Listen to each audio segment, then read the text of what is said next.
Hello hello. क्या आपने homework का क्वेश्चन नंबर 1 मिस्टर मुखर्जी वाला कौन सा क्वेश्चन था वो कर लिया? उसमें जीपी वही आया होगा जो गिवन है।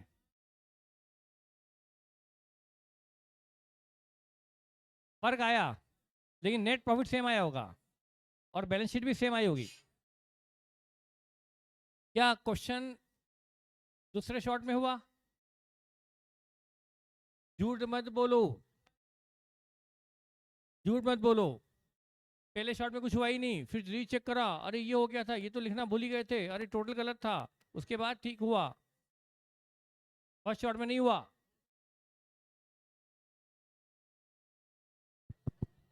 वो गाना सुना है नहीं, वो झूठ बोले कौन सा? हाँ, अभी कौवा नहीं काटेगा, अभी कोरोना काटेगा। बेटा, तो क्या हम आगे बढ़ें? ठीक है।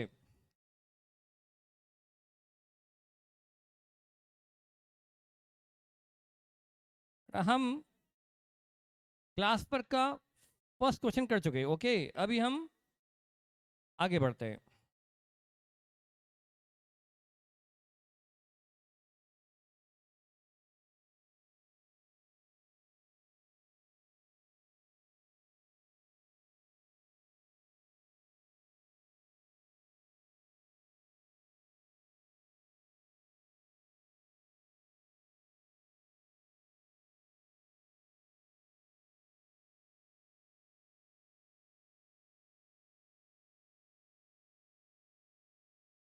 चलिए, क्वेश्चन नंबर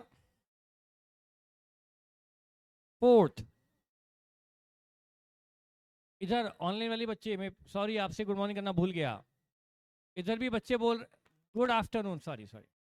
अरे, इधर बोले सर फर्स्ट टाइम में ही हो गया था। इधर तो बच्चे बोले फर्स्ट टाइम में हो गया था, और इधर सब टाइट एफी से बैठा है इधर। कितने बच्चों का really really really first time में हो गया था?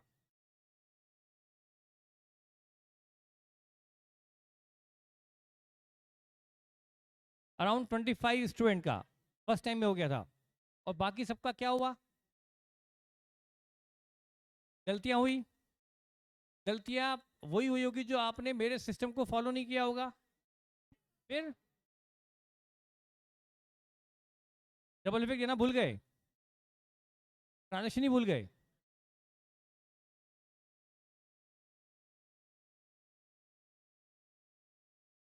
ठीक है। कैश नहीं आया, कैश अकाउंट नहीं आया, आंसर नहीं हुआ मैच, आंसर शेयर कर दिए। बेटा आंसर क्या शेयर कर दो? आंसर तो दिया हुआ है। आप आंसर पूछ रही हैं, सॉल्यूशन शेयर कर लो। बेटा होमवर्क के सॉल्यूशन को आपको देना मतलब गलत बात है। आपको होमवर्क का आंसर दिया हुआ है, वो आपको निकाल लेना चाहिए। सॉल्यूशन नहीं दिया जाएगा होमवर्क का। चलो, अभी मैं करता हूं question number second. Question second of class work.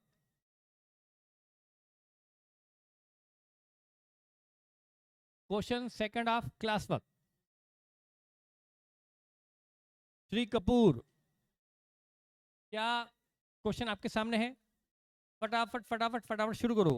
Shri Kapoor has a trading business. Trading business, trading मतलब यदि आपको क्वेश्चन में वेजेस दिखाई दे तो आपको उसको लेना है प्रॉफिट एंड लॉस में।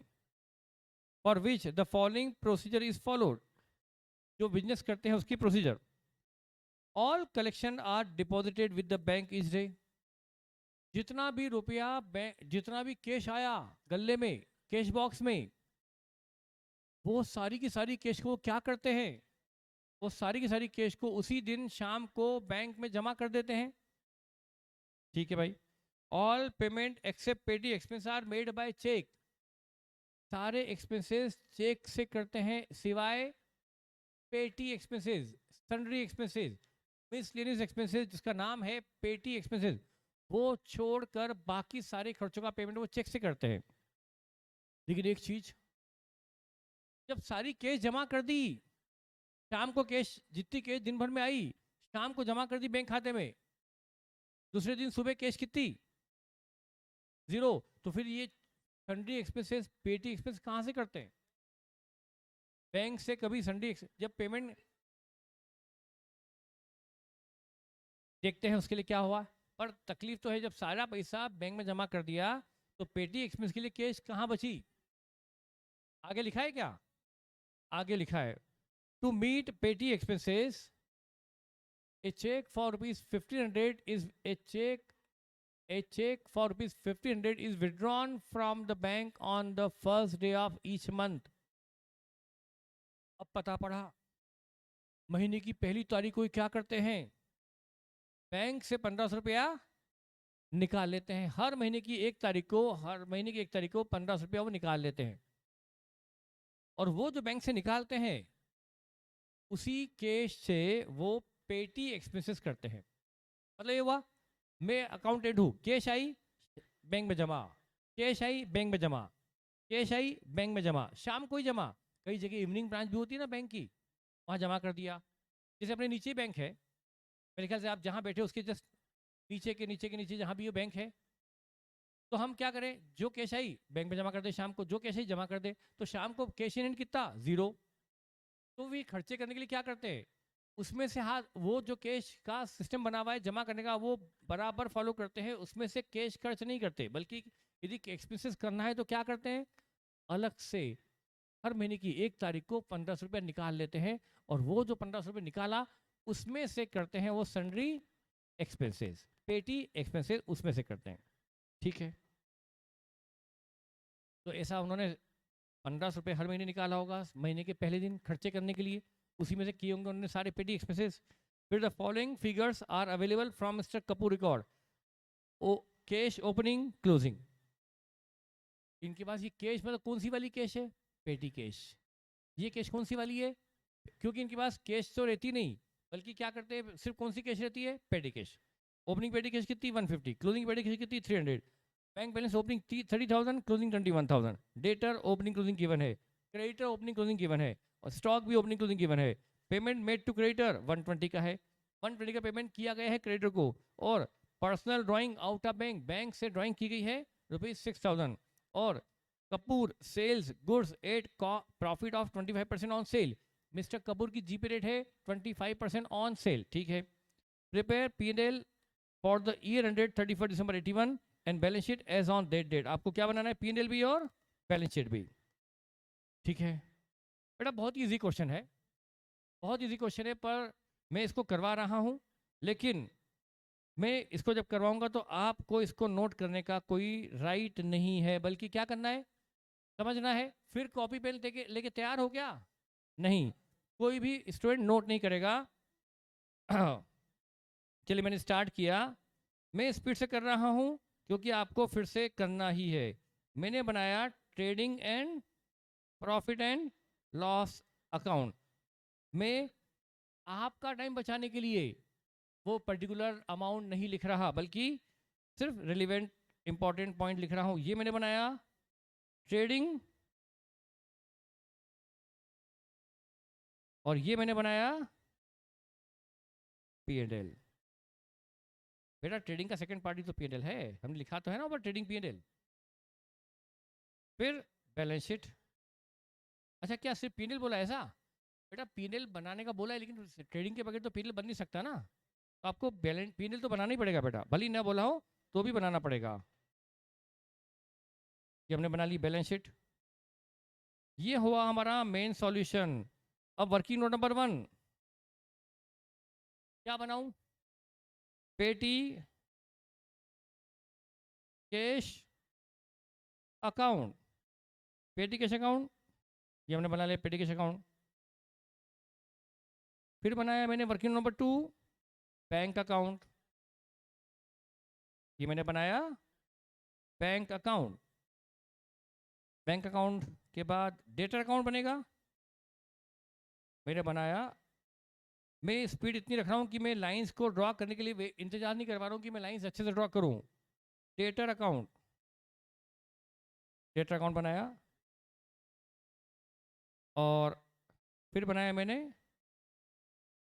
Working note number 4 creditor account. आप लिखने में लग जाओगे तो समझने के लिए टाइम नहीं मिलेगा, न समझ पाओगे न लिख पाओगे, क्योंकि मैं स्पीड फास्ट रख रहा हूँ ये मानते हुए कि आप नोट नहीं कर रहे। तो मैंने पेटी कैश अकाउंट बना दिया, बैंक अकाउंट बना दिया, डेटा बना दिया, क्रेडिट बना दिया, बस खत्म। स्टेटमेंट ऑफ अफेयर, यहाँ बच्चों ने, ऑनलाइन वाले बच्चों ने लाइन लगा दी स्टेटमेंट ऑफ अफेयर।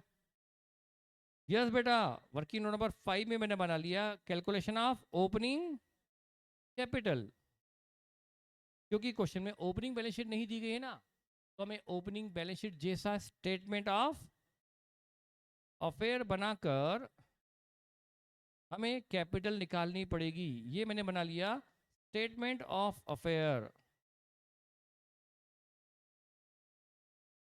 ठीक है, ठीक है। अब मैं पहले statement of affair he complete करूंगा। तो पहले आप लाइन से बोलते जाइए, असेट आई तो असेट बोलो, लाइबिलिटी आई तो लाइबिलिटी बोलो। क्या है सबसे पहले? कैश। कैश क्वेश्चन में गिवन है 150 की। फिर बैंक गिवन है 30,000 का। डेटर्स गिवन है 1 लाख। ऑनलाइन वाले बच्चों क्या कर रहे हो, सो गए क्या? क्रेडिटर 90,000। Stock, stock 50, 15, 15। इधर तो बच्चे ने ऑनलाइन को, जैसे मैंने चैलेंज किया, उसे सीधी कैपिटल निकाल दी। मैंने चैलेंज किया कि सो रहे हो, तो बोले सर ये लो कैपिटल। कैपिटल 55,150। बैलेंसिंग फिगर लिखना ना भूले, नहीं तो मैं एग्जाम में आपके नंबर काट लूंगा, यदि मुझे चेकिंग करने का मौका मिला तो, जो मैं नहीं करता हूं। अब चलिए, अब हम क्या करें? अरे जल्दी बोलो ना, क्या करें, मेरे पास टाइम नहीं है। ओपनिंग बैलेंसेस का सिंगल इफेक्ट शुरू करूं भाई लोग? तो मैंने ओपनिंग बैलेंस में नंबर 1 कैश, कैश है 150। इन 6 आइटम का मुझे लेना है सिंगल इफेक्ट। कैश 150 मैंने लिया पेटी कैश अकाउंट में, ये लिया मैंने 150 की ओपनिंग पेटी कैश टू बैलेंस बीडी। ये हो गया सिंगल इफेक्ट ऑफ इस कैश का सिंगल इफेक्ट। फिर बैंक 30,000 का बैंक बैलेंस यहां पर आ गया, 30,000 का टू बैलेंस बीडी 30,000, ये भी हो गया ओपनिंग बैंक का। फिर डेटर्स ₹1 लाख, कोई भी नोट नहीं करेगा, नहीं तो नोट करने वाले को मैं खिड़की से उठा के फेंक दूंगा। कितना है डेटर? 1 लाख, ये डेटर। फिर स्टॉक 15,000 का स्टॉक है, ये ट्रेडिंग में आ जाएगा डेबिट में, टू ओपनिंग स्टॉक 15,000, ये भी हो गया स्टॉक 15,000। बस ये असेट के चारों आइटम का सिंगल इफेक्ट हो गया।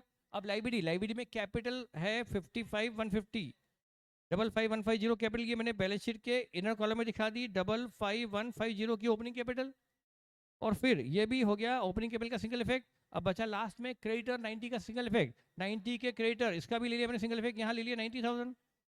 ये मैंने ओपनिंग बैलेंस शीट बनाई पहले, ओपनिंग बैलेंस शीट बनाकर कैपिटल निकाली, और फिर ओपनिंग बैलेंस शीट के सारे आइटम का ले लिया मैंने सिंगल इफेक्ट। अब हम शुरू करेंगे ट्रांजेक्शन का डबल इफेक्ट। सबसे पहले क्वेश्चन ने कहा था कि ये व्यक्ति क्या करता है, महीने की फर्स्ट ऑफ मंथ को वो 1,500 रुपीज बैंक से विड्रॉ कर लेता है। जब वो बैंक से विड्रॉ करेगा, उससे बैंक बैलेंस हमारा कम हो जाएगा और पेटी कैश का बैलेंस बढ़ जाएगा। तो उसने एक महीने में 1,500 विड्रॉ किए, तो साल भर में पूरे 12 मंथ में 18,000 रुपया बैंक से निकाला होगा। हमें मंथ मंथ हर महीने की एंट्री करने की जरूरत नहीं, हम पूरे साल भर की इकट्ठी एंट्री पास करेंगे। हम उसके जो अकाउंट बना रहे हैं वो रफली बेसिस पे बना रहे हैं। तो एक महीने का 1,500, तो साल भर का 18,000 रुपीज उसने बैंक से निकाला होगा। और बैंक से निकालकर पहले पेटी कुछ भी लाएगा, क्योंकि पहले खर्चा करने के पहले पेटी कुछ भी लाया जाता है। ये जो कैश निकाला जा रहा है बैंक से पेटी एक्सपेंसेस के लिए, तो पहले उसको कैश निकालते वक्त पहले पेटी कुछ भी लाते हैं और फिर पेटी कैश बुक से खर्चे करते हैं। तो साल भर का 18,000 इसने बैंक से विड्रॉ किया, तो बैंक अकाउंट से क्रेडिट बाय पेटी कैश। 1,500 पर मंथ निकाला है, तो साल भर का 18,000 उसने बैंक अकाउंट से क्रेडिट और पेटी कैश में टू बैंक 18,000 डेबिट। अब ये भी हो गया। अब नेक्स्ट पॉइंट क्या दिया है? Payment to creditor by cheque, payment to creditor by cheque, creditor में टू बैंक, कितना पेमेंट किया? 120, 120 का पेमेंट किया क्रेडिटर को, क्रेडिटर अकाउंट में डेबिट और बैंक अकाउंट में by creditor 120। Next, personal drawing out of bank, bank से उसने 6000 रुपीज ड्रॉ किए, बैंक अकाउंट से क्रेडिट, कैपिटल में debit by drawing 6000, bank account से क्रेडिट और कैपिटल में डेबिट, कैपिटल में डेबिट मतलब लेस करना, कैपिटल में डेबिट करना मतलब कैपिटल से कम करना, तो बैंक से क्रेडिट, कैपिटल में डेबिट। नेक्स्ट, जीपे रेट दी है, जीपे रेट कोई ट्रांजैक्शन नहीं बल्कि इंफॉर्मेशन है, इसका हम यूज बाद में करेंगे। जब हम जीपी रेट का यूज बाद में होगा जब हमारे पास सेल अवेलेबल होगी, तो अभी हम जीपे रेट का यूज नहीं कर पाएंगे, वो कोई ट्रांजैक्शन नहीं बल्कि इंफॉर्मेशन है जिसका यूज बाद में करेंगे। और कुछ ट्रांजैक्शन खत्म, जब ट्रांजैक्शन खत्म हो जाए तो शुरू हो जाओ closing balances. Closing balance number 1, closing cash ₹300, ये क्लोजिंग कैश बैलेंस शीट में भी आएगी और पेटी कैश बुक में भी आएगी। पेटी कैश बुक में यहाँ दिखाया मैंने by balance CD, closing bank balance वो यहाँ आएगा by balance CD 21,000, bank balance bank account में भी आएगा, बैंक अकाउंट में भी आएगा और बैलेंस शीट में भी आ जाएगा बैंक बैलेंस 21,000। और डेटर्स, डेटर बैलेंस शीट में भी आएंगे कितने? 125, यस, डेटर बैलेंस शीट में भी आएंगे और डेटर अकाउंट में भी आएंगे बाय बैलेंस सीडी 125। फिर क्रेडिटर्स यहाँ भी आएंगे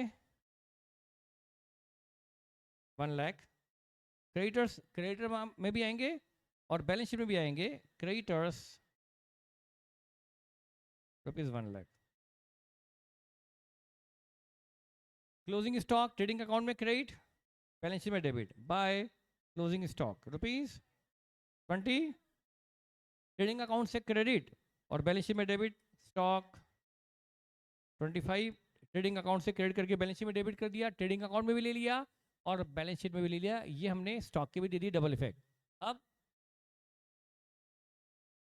ट्रांजैक्शन भी खत्म, क्लोजिंग बैलेंसेस भी खत्म, इंफॉर्मेशन सारी की सारी खत्म, बस जो इन्फॉर्मेशन बची उसका यूज करना बचा है वो जीपी रेट का, जीपी रेट का यूज करना बचा है वो बाद में करेंगे। अब हम ऐसा अकाउंट ढूंढे जिसमें अननोन एक ही हो, जैसे पेडी कैश, इस व्यक्ति के पास साल के पहले दिन पेडी कैश थी 150, 18,000 ये बैंक से निकाल निकाल निकाल निकाल के हर महीने लाया, 18,000 लाया, ओपनिंग था 150, 18,000 लेकर आया, तो कुल कैश हो गई 18,100, 18,150 में से 300 अभी भी बची है, ईयर एंड में 300 पेडी कैश अभी भी बची है, मतलब बाकी कैश चोरी चली गई,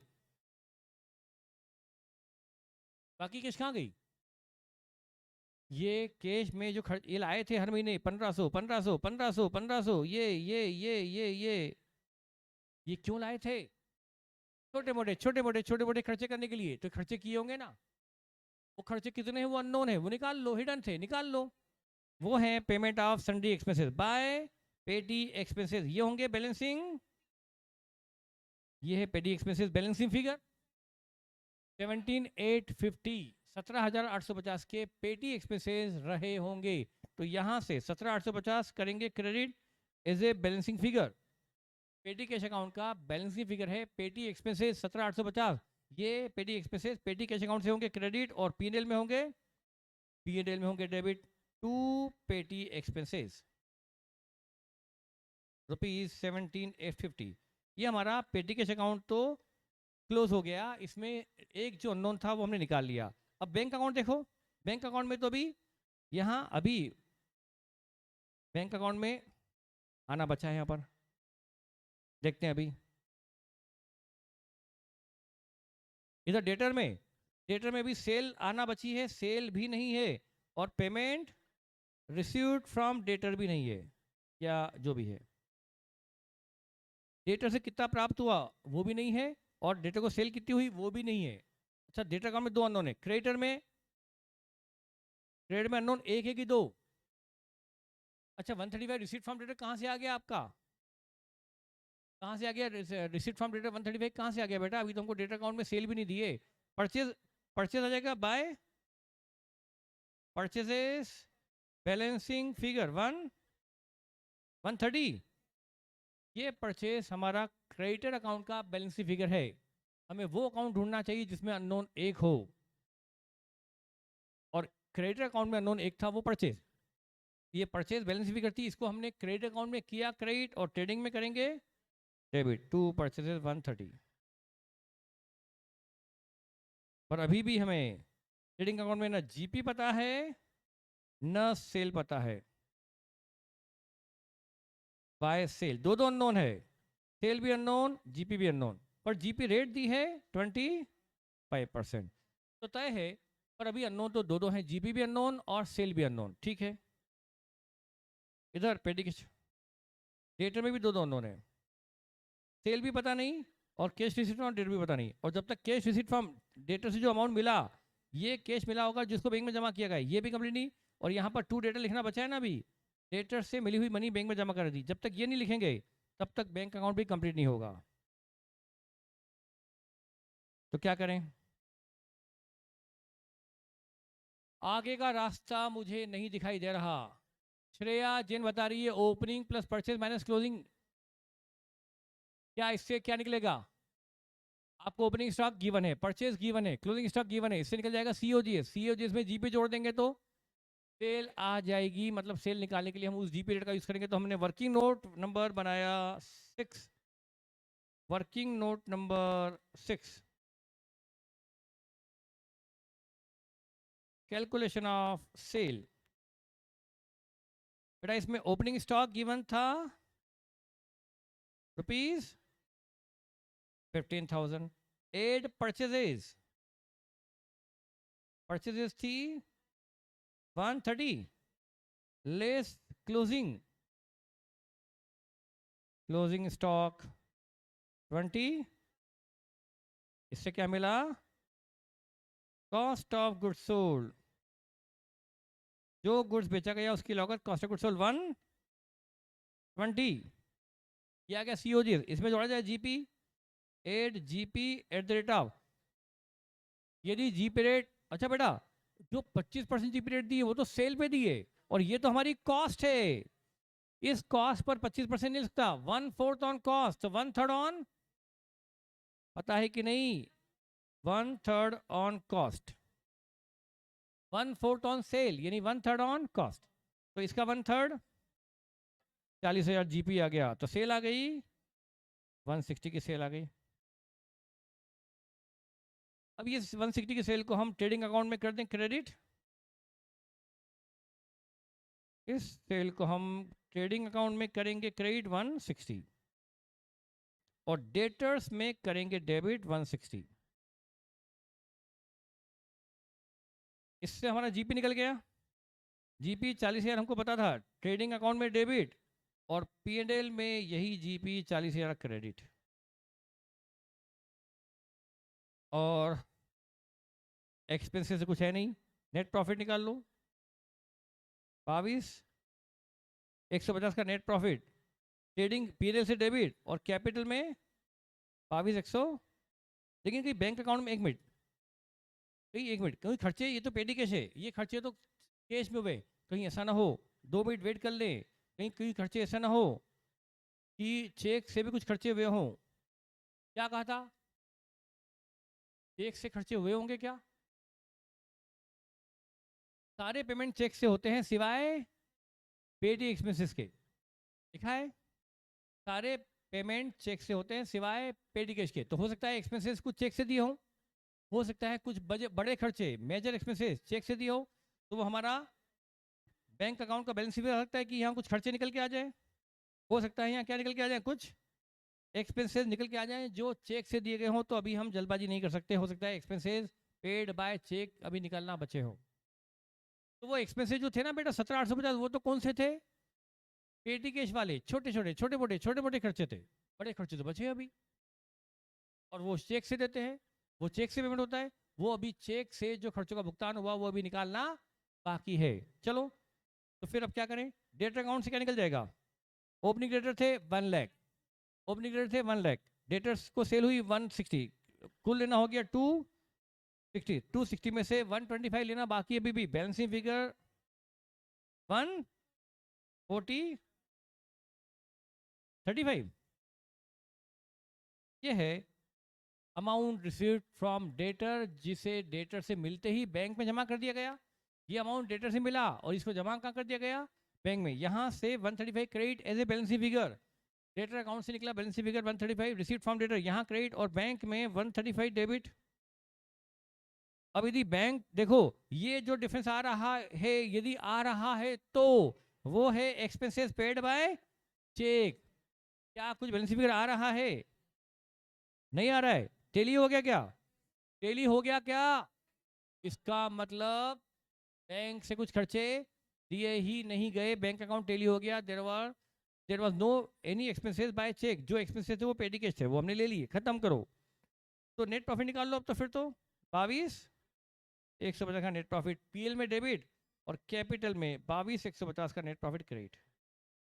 बस कैपिटल निकाल लो, क्लोजिंग 71300 71 300, यस, और बैलेंस शीट 171। इसमें कुछ ऐसा भी नहीं कि मैं इसमें कुछ पूछूं कि बेटा क्या डाउट है, कुछ हो तो बोलो, ये वो कुछ भी नहीं, लड्डू क्वेश्चन था। तो ऐसे क्वेश्चन तो हमें करने में ही शर्म आ गई। चलो छोड़ो, अब आते हम एक अच्छे क्वेश्चन पर। ये क्वेश्चन बहुत इजी था, फिर भी मैंने करवा दिया जस्ट फॉर ए स्टार्ट कि हमने 2 क्वेश्चन इजी वाले कर लिए।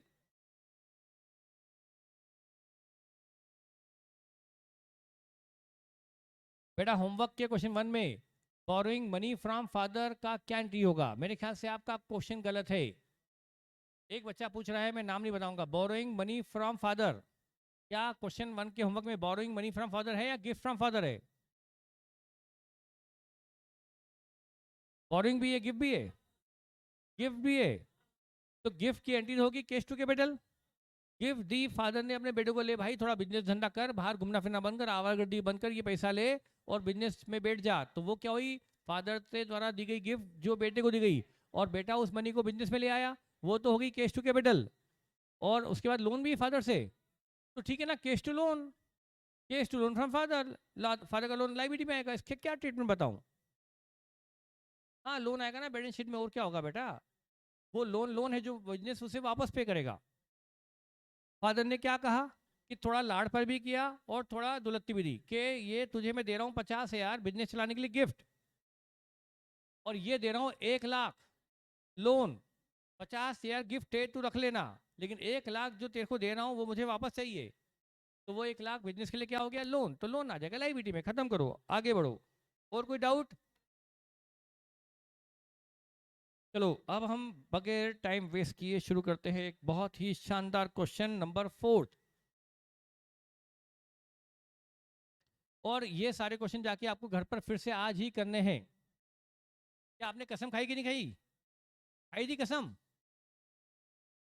किसकी खाई थी, मैंने बताया था कसम खा ली थी ना आपने कि हम क्लास में नोट नहीं करेंगे। अच्छा ये कसम नहीं खिलाई मैंने आपको।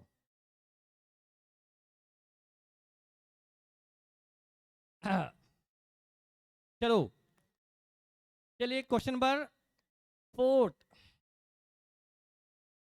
The following is the balance sheet of mister Ramashankar as on 30 June 1998। ये बैलेंस शीट रामाशंकर की है जून 98 की। बिल्डिंग है, फर्नीचर है, मोटर कार है, स्टॉक है, डेटर है, कैश है, बैंक है।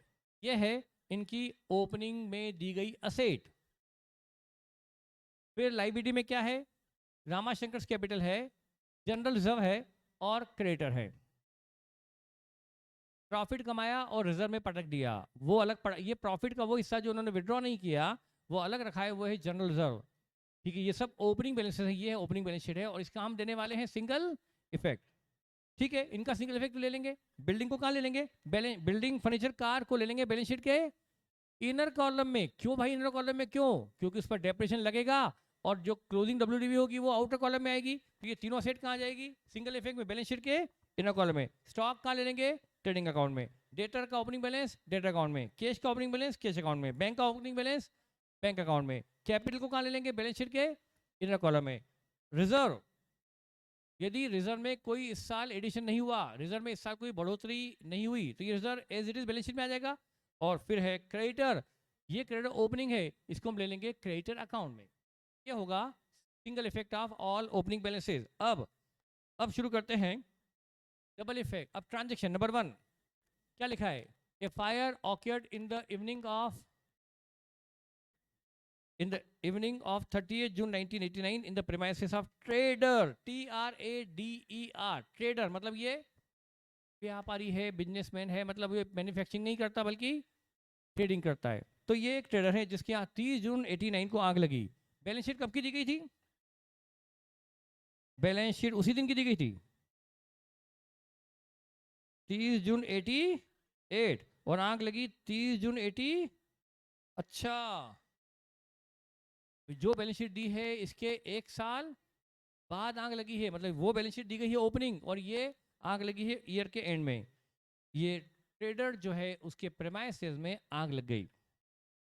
Destroying all books and record, ये बुक्स रखता था लेकिन वो सब जल गए। ये इंफॉर्मेशन अब पूरी अवेलेबल नहीं है, ठीक है। The cashier absconded with the available cash in the cash box. जो कैशियर था वो कैशियर ने क्या किया इस आपाधापी में कि आग लगी ये हुआ वो हुआ, उसने उसका फायदा उठाते हुए क्या किया? जो कैश बॉक्स में कैश रखी थी वो लेकर, मतलब हुआ ये होगा कि उसको लगा मैं कैश शेयर की, जो सब लोग इधर उधर बिजी हैं देखने में, मैं वो कैश उठाकर रख लेता हूँ, बोल दूंगा बाद में कि वही कैश जल गई, गल्ला जल गया। पर एक्चुअल में पता पड़ गया कि नहीं, एक्चुअल में वो जली नहीं बल्कि वो कैश बॉक्स की कैश उसने अपनी जेब में रख ली थी। और जब पता पड़ा कि यार पता पड़ चुका है तो वो क्या करा? निकल लिया मतलब भाग गया। तो cashier absconded with the available cash in the cash box. 30 जून 89 की जो क्लोजिंग कैश थी, आज वो लेकर नहीं भागता तो वो क्लोजिंग कैश बैलेंस शीट में आने वाली थी। 30 जून 89 के दिन आग लगी, उसी दिन की कैश लेकर वो भागा है। यदि आग नहीं लगती और ये कैश लेकर नहीं भागता तो ये कैश क्लोजिंग कैश के रूप में, पेटी कैश जो भी क्लोजिंग कैश के रूप में बैलेंस शीट में आती, और उसने बैलेंस शीट में पहुंचे उसके पहले ही वो कैश लेकर भाग गया। अब ये कैश उससे रिकवरेबल नहीं है, तो हम इस क्लोजिंग कैश को अपना लॉस मान लेंगे। इस कैश को, जो क्लोजिंग कैश बची उसको बाय बैलेंस सीडी दिखाएंगे या बाय कैश डिफॉल्केशन दिखा देंगे, कैश लॉस दिखा देंगे। क्लोजिंग कैश कैसे दिखाएंगे जब वो कैश तो बिजनेस के पास है ही नहीं, तो बाय बैलेंस सीडी कैसे दिखाएंगे? डिफॉल्केशन दिखाएंगे। तो इस क्लोजिंग कैश को हम कहाँ से करेंगे क्रेडिट और कहाँ करेंगे डेबिट? कहाँ से करेंगे क्रेडिट, कहाँ से डेबिट करेंगे? सर ये डेबिट क्रेडिट हमसे मत पूछा करो। कैश अकाउंट से क्रेडिट और P&L में डेबिट एज ए कैश डिफॉल्केशन। ये कैश का लॉस कैश अकाउंट से होगा क्रेडिट, उससे हमारा कैश बैलेंस क्या हो जाएगा? कम नहीं, जीरो। बेटा क्लोजिंग कैश लेकर भागा है ना, क्लोजिंग कैश लेकर भागा है, आग लगी है क्लोजिंग में तो वो कैश भी लेकर भागा है क्लोजिंग वाली, तो उसके बाद बैलेंस क्या बचेगा? कैश कम नहीं हो जाएगी बल्कि जो कैश थी वही तो लेकर भाग गया, तो कैश क्या हो जाएगी? तो उसके लिए कैश अकाउंट को करना पड़ेगा क्रेडिट और P&L में करेंगे डेबिट। डाउट? आप बोलिए पहले, कैश का लॉस P&L में क्यों जाएगा?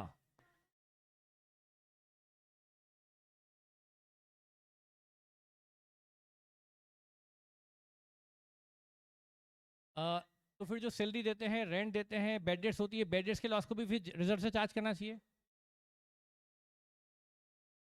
किसने कहा कि ये केस जो चोरी चली गई ये कैपिटल नेचर का लॉस है?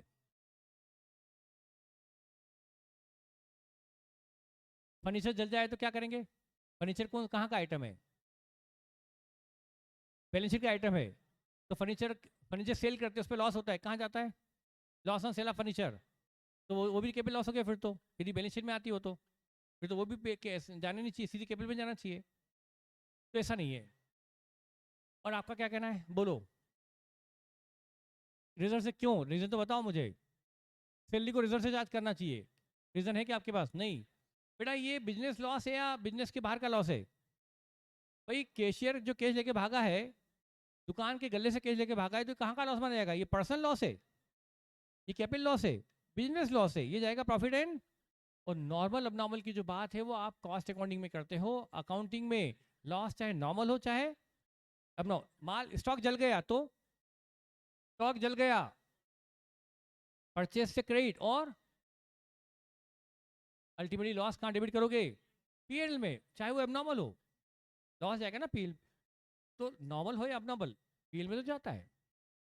ठीक है, तो इस कैश लॉस को कैश अकाउंट से करेंगे क्रेडिट और पीएल में करेंगे डेबिट। ठीक है, mister Ramashankar gives you the following information. Mister Ramashankar ने हमें और क्या क्या जानकारी दी? Number 1, his sales. बहुत शानदार क्वेश्चन है। आपके माइंड में ये जो डेटा है, इंफॉर्मेशन है, ये इंफॉर्मेशन आपके दिमाग में बनी रहना चाहिए। ऐसा नहीं कि एक लाइन पढ़ी, दूसरी पढ़ी, तीसरी पढ़ी, चौथी पढ़ते पढ़ते पहली गायब। आपको सारे डेटा अपने माइंड में रखने की हम क्या क्या चीजें क्वेश्चन में गिवन है, आगे की इंफॉर्मेशन का पिछली इंफॉर्मेशन से लिंकेज होता है, और वो आपको स्ट्राइक तभी करेगा एग्जाम में भी, अभी भी, जब आप माइंड में डेटा रिटेन करने की कैपेसिटी बढ़ाएंगे कि हमने क्या क्या पढ़ा वो सब आपके दिमाग में बना रहे। और कैसे बना रहे, ये जवाबदारी आपकी। तो देखिए, his sales for the year 20% higher than previous years. इसकी इस साल की सेल पिछले साल की सेल से 20% कम है। ज्यादा लिखा है क्या? अच्छा, हायर मतलब ज्यादा होता है। मैं सोचा था कि आप देख भी रहे हैं, सुन भी रहे कि नहीं है, कि भाई सर ने जो बोल दिया सुन लो कथा की तरह। तो इसकी इस साल की सेल पिछले साल की सेल से 20% ज्यादा है। इससे मुझे दिमाग में एक बात आई। क्या स्ट्राइक हुआ? कौन बताएगा? बोलिए बेटा। ये तो क्वेश्चन में गिवन है बिल्कुल, कि यदि इस साल पिछले साल की सेल 100 है तो इस साल की सेल 120, ये तो गिवन है। इससे स्ट्राइक क्या हुआ? इससे आपको पहले हाथ खड़ा करें। जीपी ज्यादा होगा, नेट प्रॉफिट ज्यादा होगा, कैपिटल ज्यादा होगी, बैलेंस शीट कंट्रोल ज्यादा आएगा। ये स्ट्राइक नहीं हुआ। इट इज नॉट कि जिससे हमें कुछ क्वेश्चन करने में मदद मिले। इसका क्या यूज है, मतलब इसका आपको आगे सोचने की कैपेसिटी होना चाहिए। डेटर ज्यादा होंगे, वाह भाई वाह, जीपी ज्यादा होगा, नेट प्रॉफिट ज्यादा होगा, डेटा ज्यादा होंगे, केस ज्यादा होगी, बैलेंस शीट कंट्रोल ज्यादा होगा। अरे इसका क्या करना, हमें कोई कथा थोड़ा लिखनी है, कोई हमको पीएचडी थोड़ा करनी की, ये सब क्या क्या ज्यादा होगा। हमें क्वेश्चन में मदद क्या मिलेगी वो पूछ रहा हूँ। दो बच्चे और बच्चे अभी, 1 2 3, आप बताइए। Yes, very good very good. इसको बोलते हैं ना दिमाग में कुछ आया।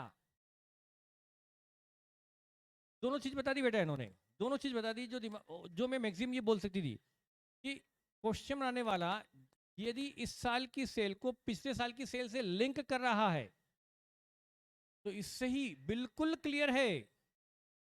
बेटा आपको वैसे बताइए सेल कब की चाहिए? हाँ, इस साल की। पर क्वेश्चन बनाने वाला इस साल की सेल को पिछले साल की सेल से लिंक कर रहा है, कनेक्ट कर रहा है कि पिछले साल से 20% ज्यादा है इस साल की सेल। इससे बिल्कुल क्लियर हो जाता है कि क्वेश्चन बनाने वाला ये चाहता है कि वो पिछले साल की सेल या तो दी रहेगी या पिछले साल की सेल निकालनी पड़ेगी पहले, और उसमें फिर 20% जोड़कर आपकी इस साल की सेल निकलेगी। तो आपकी डायरेक्ट इस साल की सेल नहीं निकल पाएगी, डायरेक्ट इस साल की सेल आप निकाल ही नहीं पाओगे। तो फिर कब कैसे निकलेगी? पहले या तो पिछले साल की सेल गिवन रहेगी, उसको 20% जोड़ कर निकाल लेंगे इस साल की सेल, और यदि पिछले साल की सेल दी हुई नहीं है, रेडीली अवेलेबल नहीं है, तो मतलब पिछले साल की सेल निकालने का कोई ना कोई तरीका जरूर दिया होगा, उससे निकलेगी पहले प्रीवियस ईयर सेल, उसमें 20% ऐड करके आप निकालेंगे करंट ईयर सेल। क्या अब दिमाग में आया कि अभी भी नहीं आया? अब आ तो गया, पर उसको डाइजेस्ट नहीं कर पा रहे कि यार हमसे पहले किसी ने कैसे बोल दिया। बेटा आप भी ऐसा कर सकते हो, ऐसी कोई बड़ी बात नहीं है, सिर्फ आपको अलर्ट होना है। जल्दी सोचने की आदत डालनी है, टीचर पे ज़्यादा डिपेंडेंट मत हो कि सर बताएंगे तब सुन लेंगे। क्या ये बात जो बताई इन्होंने, क्या ये बहुत ही टिपिकल ऐसी बात थी कि जो सोच नहीं सकते थे? बेटा बिल्कुल सोच सकते थे। सोचने की इच्छा शक्ति तो होना चाहिए, आप सोचने के लिए थोड़ा सा कोशिश तो करो, धीरे धीरे आप भी बोलने लगोगे।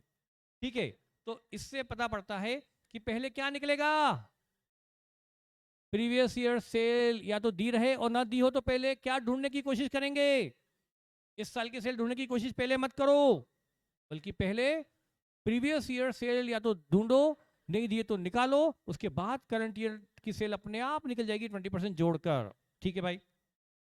फिर ही sells his good at cost plus 25%, ये अपना माल बेचता है 1/4 ऑन कॉस्ट जोड़ के, कॉस्ट में 25% जोड़कर ये गुड्स बेचता है। ये हो गई GP rate on cost, 1/4 on cost यानी 1/5 ऑन सेल।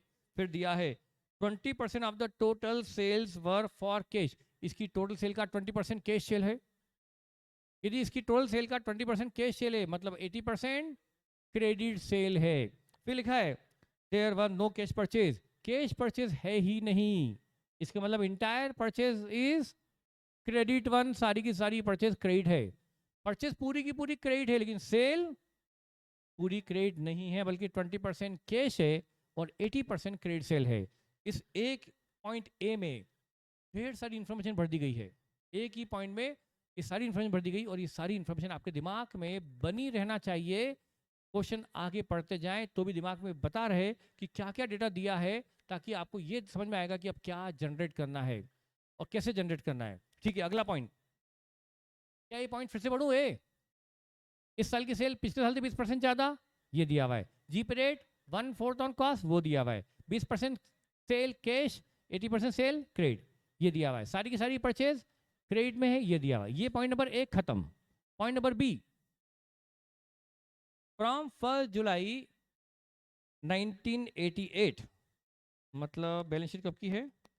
30 जून 88, और 30 जून के बाद अगला दिन, 30 जून के बाद अगला दिन 1 जुलाई 88, मतलब ये क्लोजिंग है कि ओपनिंग है? साल का पहला दिन है ये। 30 जून की पिछली बैलेंस शीट दी है तो 1 जुलाई क्या हुआ? इस साल का first day, opening day. From 1 July 1988 the stock level was raised to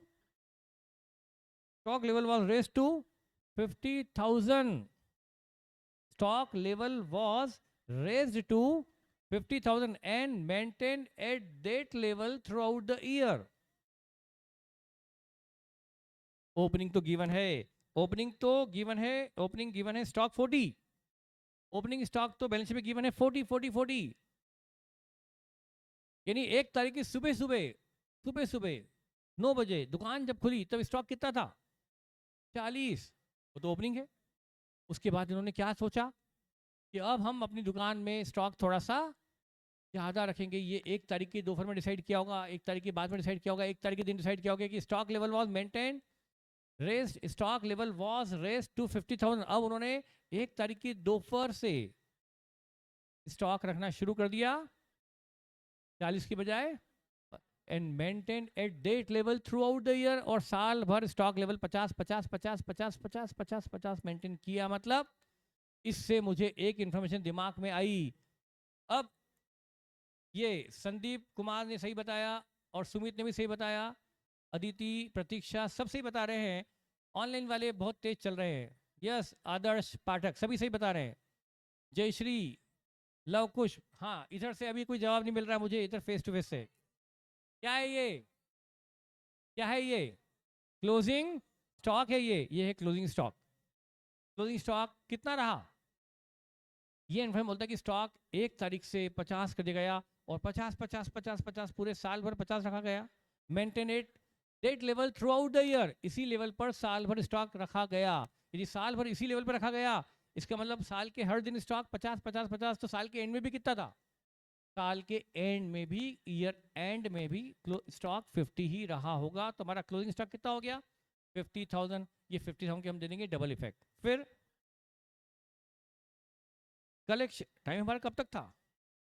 ये तो बहुत बचा है ना अपना। यस, फिर क्या लिखा है? Collection from debtor amounted to 260, of which 60 was received in cash. Debtor से हमें 260 मिला, जिसमें से 60 कैश में है। इसका मतलब क्या सर, आप बताओ ना, हमें क्या मतलब, आपको बताया सर, टीचर तो आप, हमसे क्या पूछते हो बार बार। 2 लाख, 2 लाख चेक से मिला होगा, तो 60 मिला है कैश और 2 लाख मिला है चेक। तो 60 कैश मिला, कैश में डेबिट, डेटर में क्रेडिट। 2 लाख का चेक मिला, 2 लाख का चेक मिला, बैंक में डेबिट, डेटर में क्रेडिट। उसके बाद अगला पॉइंट बहुत इंपॉर्टेंट है, मैं ध्यान से पढ़ रहा हूं। Business expenses amounted to 42। ये पॉइंट मैं किसी भी बहुत ही अच्छे बच्चे से पूछने वाला हूं, वो चाहे ऑनलाइन में हो चाहे face to face. Business expenses amounted to 42, of which rupees 10,000 was outstanding on 30th June 1989. Business expenses amounted to 42, of which rupees 10,000 was outstanding on 30th June 89.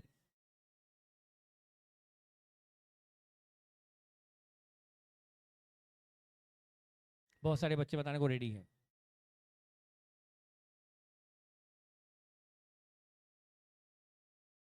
इधर शशांक ने सही बताया है।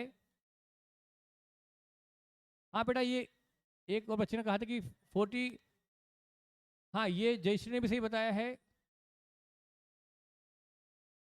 हाँ, अब मैं ऑनलाइन में काफ़ी बच्चे सही बोल रहे हैं, इधर फेस टू फेस में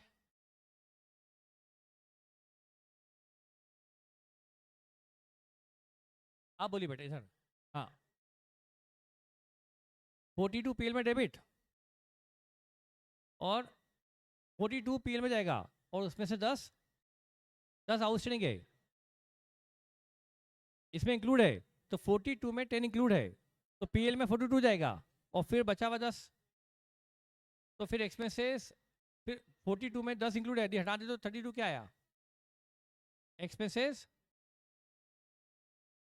एक्सपेंसेस पेड है।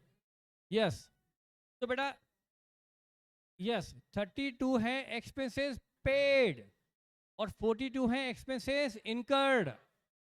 32,000 के खर्चों का भुगतान हुआ है कैश बेसिस पर, और उसमें से 10 जोड़कर आउटस्टैंडिंग जोड़कर 42 के खर्चे पीएल में आएंगे। तो आपने सही बताया कि पीएनएल में आएंगे 42, क्योंकि वो एक्सपेंसेस फॉर द ईयर है। उसमें से 10 अभी नहीं दिए तो क्या हुआ, आउटस्टैंडिंग तो है, पीएल में तो आएंगे, तो 32 है पेड। उस 32 में से 12,000 वाज पेड बाय चेक, तो 20,000 कैश में दिए गए। मतलब सुनो एंट्री, एक्सपेंसेस कैश में दिए गए 20,000, चेक से दिए गए 12,000, एक्सपेंसेस टोटल पेड हुए 32 और एक्सपेंसेस अनपेड है 10,000। अब मेरी एंट्री सुनो, पहली एंट्री होगी एक्सपेंस डेबिट टू बैंक 12,000। अगली entry expenses debit to cash 20,000। तीसरी entry expenses debit to outstanding expenses 10,000। अब एक्सपेंस आगे 42, वो जाएंगे प्रॉफिट एंड लॉस में। तो खर्चे पीएल में जाएंगे 42, कैश में जाएंगे 20, बैंक में जाएंगे 12 और 10,000 बैलेंस शीट की लाइबिलिटी साइड में आएंगे। ये है 42 का अकाउंटिंग ट्रीटमेंट। उसके बाद creditors were paid by cheque only, creditors को पेमेंट चेक से किया जाता है, कैश पे नहीं होती, ठीक है। Analysis of the passbook reveal the following, analysis of passbook reveal the following मतलब ये पासबुक की जानकारी है। पासबुक मतलब बैंक ट्रांजैक्शन है। पेमेंट टू क्रेडिटर्स 275, क्रेडिटर्स में डेबिट, बैंक में क्रेडिट। पर्सनल ड्राइंग ये भी बैंक से हुई है, बैंक अकाउंट से क्रेडिट, कैपिटल में डेबिट, क्योंकि ड्राइंग है वो भी बैंक से है। फिर कैश डिपॉजिटेड इन बैंक 133,700 की कैश बैंक में जमा की गई, कैश अकाउंट से क्रेडिट और बैंक में डेबिट। फिर cash withdrawn from bank for office use, cash withdrawn from bank for office use, office use के लिए कैश बैंक से निकाली गई, तो बैंक अकाउंट से करेंगे क्रेडिट और कैश बुक में करेंगे डेबिट, क्योंकि जब ऑफिस यूज के लिए निकाली गई, जब ऑफिस यूज के लिए निकाल के लाएंगे, यूज तो बाद में करेंगे, पहले निकाल के लाएंगे, तो जैसी कैश बुक से के आप बैंक अकाउंट से कैश निकालोगे आपका बैंक बैलेंस कम हो जाएगा और कैश बुक का बैलेंस बढ़ जाएगा। उसके बाद उसमें से खर्चे वर्चे होंगे तो हम बैंक अकाउंट से करेंगे क्रेडिट और कैश बुक में करेंगे डेबिट।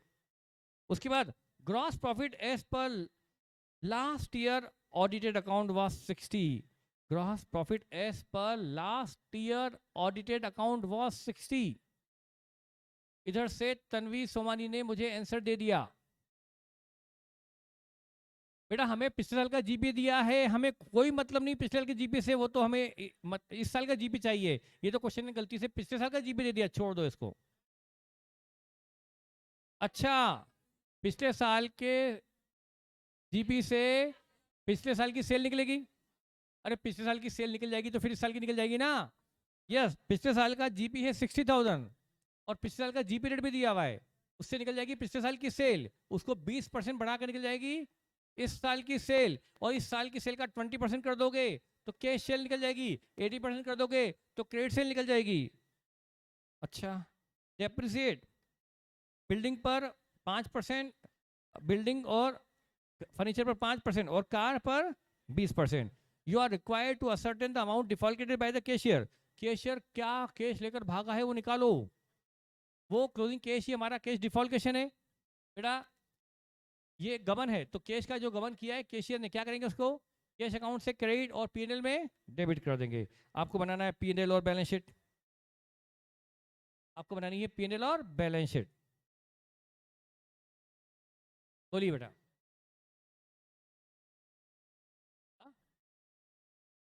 कैश डिफॉल्टेशन किस हेड में? बैलेंस शीट हेड क्या? कैश डिफॉल्टेशन पीएनएल में डेबिट। बेटा एक कंपनी की बैलेंस शीट तो बन नहीं रही है जिसमें वो बैलेंस शीट का फॉर्मेट बनाना हो, ये तो प्रोप्राइटरी बैलेंस शीट है। केस डिफॉल्टेशन, केस डिफॉल्टेशन गबन, जब हमारा स्टाफ रुपया चोरी कर लेता है तो उसको थेफ्ट नहीं बोलते बल्कि क्या बोलते हैं? रुपये का गबन, एम्बेजलमेंट बोल सकते हैं या डिफॉल्टेशन बोल सकते हैं। कैश लॉस डाल दो तो भी चलेगा, कैश लॉस, कैश लॉस लिख दो, कैश डिफॉल्टेशन लिख दो, एम्बेजलमेंट बोल दो, जो भी बात है। क्या ये क्वेश्चन मैं आपको कल करवाने वाला हूं।